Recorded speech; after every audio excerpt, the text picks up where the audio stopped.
Hi, I'm Ray Butts with Rocky Mountain ATV MC, and this is the 2016 Husqvarna 501 FE bike build.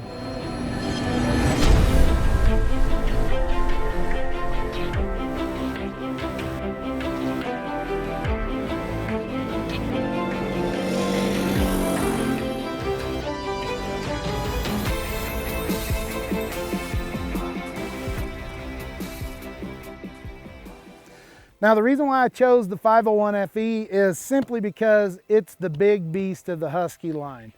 You know, Husky really took this bike and made it perfect for a guy like me. It can go out and it can run single track. You can take it to the track. You can, you know, climb mountains, run the desert. I mean, anything you want. It's kind of the Swiss Army knife of bikes right now. Now, a lot of the fix up on it is just, you know, different things that I like to fit my size. Where I'm a bigger guy, I need things like a taller seat and taller handlebars and pegs that open up the cockpit a little bit. But some of it, you know, I mean, definitely you got to customize your bike, make it look sharp for all your buddies out there, and you know, and add that performance that you've been wanting. First of all, let's talk about protection. The 501 FE comes stock with a skid plate it's a pretty good unit. So I left the stock unit in place. The other additions that I've added for protection are the Handguard setup. I have a linkage guard that I've added, and then we have a disc guard from Tusk right there.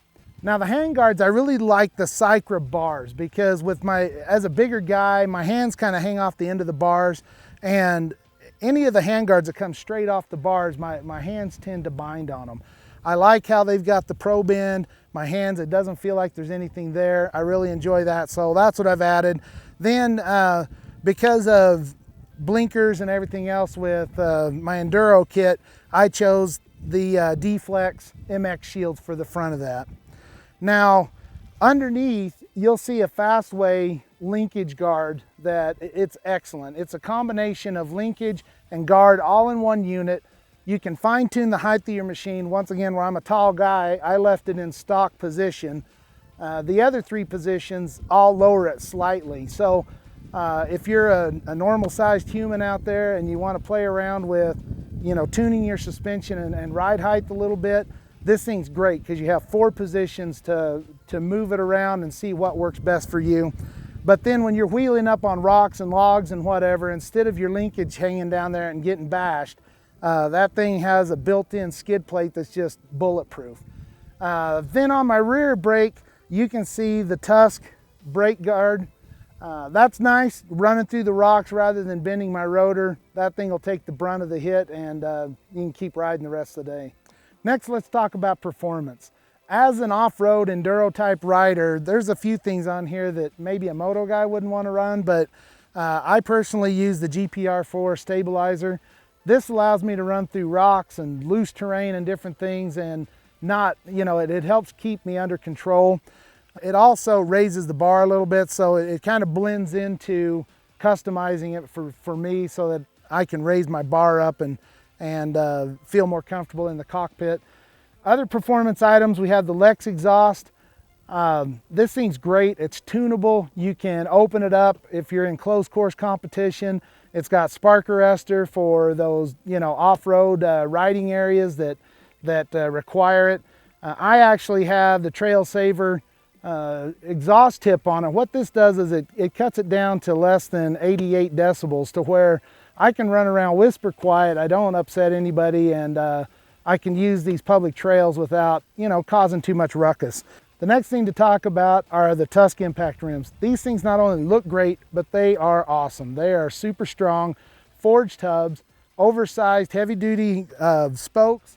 It's taken us years to develop them, and you know, I highly recommend them. Whether you're moto, off-road, whatever, they perform. The final thing I added for performance is the Tusk high-pressure radiator cap. Now the beauty of this thing, it's not just a radiator cap, it has a thermometer in it so that I can always monitor the temperature of my bike, and I don't have to wait for it to overheat to suddenly know that I've, you know, got the engine too hot. Okay, the last thing we're going to talk about is customizing the look to make this bike, you know, mine. Our friends at Tusk have hooked me up with all of the different covers and bling pieces to really make this thing shine. We've got reservoir covers, all the engine covers, plug covers. We have a clutch cover. And then there's also the rim lock nuts that really set off the wheels and make things look sharp. Finally, our friends at Attack Graphics hooked me up with some custom graphics that just makes this bike, you know, pop, and it just says me. So if you want your bike to look, you know, sharp, you definitely want to take a look at these products. Also with customizing, where I'm a taller guy, I've got to take a normal bike and make it fit me. A normal bike, I'm bent over, my back hurts, my legs burn, and it's not that enjoyable. So what I do, I have 3 different areas that I focus on to make a bike fit me better. One of them is the handlebar height and location. One of them is a taller seat. And the third part is tunable foot pegs to where I can lower them just a little bit and open up the cockpit. For handlebars, I use a Pro Taper KX high bend.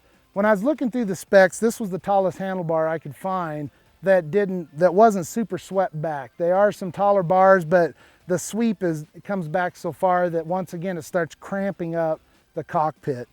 I put this on top of the GPR stabilizer, which I have the underbar mount. So what that means is the GPR is underneath my handlebar, and so that gives me another bit of height to my handlebar. This combination raises the bar to the point that it feels more comfortable. I can stand up, ride through the rough parts of the trail, and not have to bend over so far. So the next thing for comfort that I added, and also to fit my height, is the Seat Concepts Complete Seat Kit. This is the tall seat, so it adds more height to the base of the seat to where I don't have to stand up from such a low seating position. It's comfortable, it's built well, the quality's awesome, and you know, I love it. Okay, the final part that I added for this bike to fit my height are the Fastway foot pegs. The nice thing about the Fastway pegs, they come with a mount kit that you can install from either side of the peg that allows you to either have it in a stock position or 5 millimeters lower. Even that little bit helps a tall guy like me feel much more comfortable on a bike. The type of riding I like to do, I like to ride trails, but every once in a while you want to try it. You want to tie one trail to another, and you need to jump on the road. Well, here in Utah, I can ride this legally on the road by adding in a Tusk Enduro lighting kit.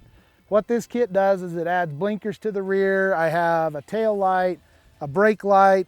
I have controls for a low and high beam on the front end. I have a horn, turn signals on the front. I mean, pretty much it takes it to the minimum requirement by Utah law to allow me to drive on the road. Now, you'll want to check your local laws and ordinances to make sure that this would take care of what you need. Some states it does, some states it doesn't. But for the states that allow it, this is a great addition to allow you to tie trails together, go out and enjoy your day to the fullest and not have to worry about Johnny Law. Well, thanks for watching my bike build. I really had a great time building this bike. I love riding it. I can't wait to ride it some more. Make sure and check out our YouTube channel for any more bike builds. Go to our website for all of these parts.